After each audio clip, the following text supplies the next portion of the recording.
lot of cases this school year, the highest jump ever recorded in the pandemic in Orange County on Monday. We've had to close down a school in Osceola County. So it seems like these optional mask mandates aren't working as well. How do you know they weren't wearing masks? Well, I understand that right now we're seeing the most cases ever. And we have 30% of students. Right, but what percentages of those kids were wearing masks? I mean, the idea that the mask, we have a whole year under our belt in Florida. The majority of the districts forced masks. The minority did not.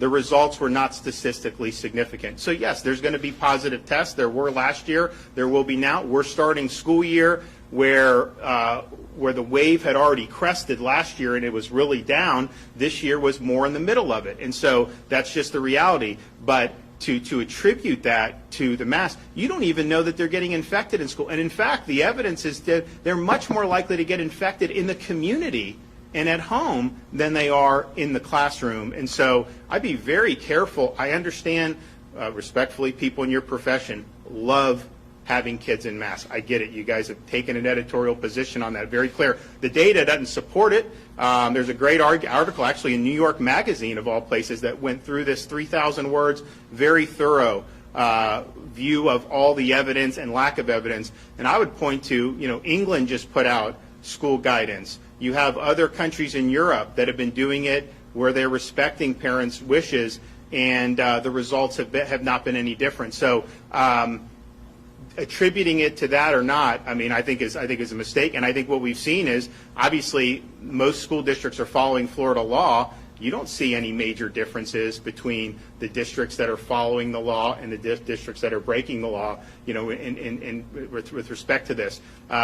So I would just say that, we're in a situation where I think parents can best apprise that. I also would say, look at how Europe's handled it. Look how England is advising.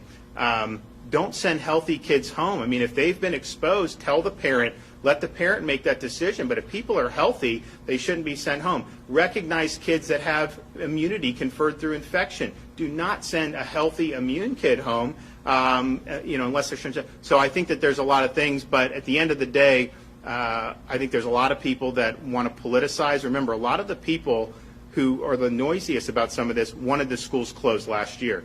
Remember, I got sued because they wanted the schools closed. They didn't want to even have to open the schools. And so I think these are a lot of the same people who don't want to follow state law and who are kind of, going about it that way. But at the end of the day, I can tell you, we think the data is very clear, and we think parents should be making those decisions.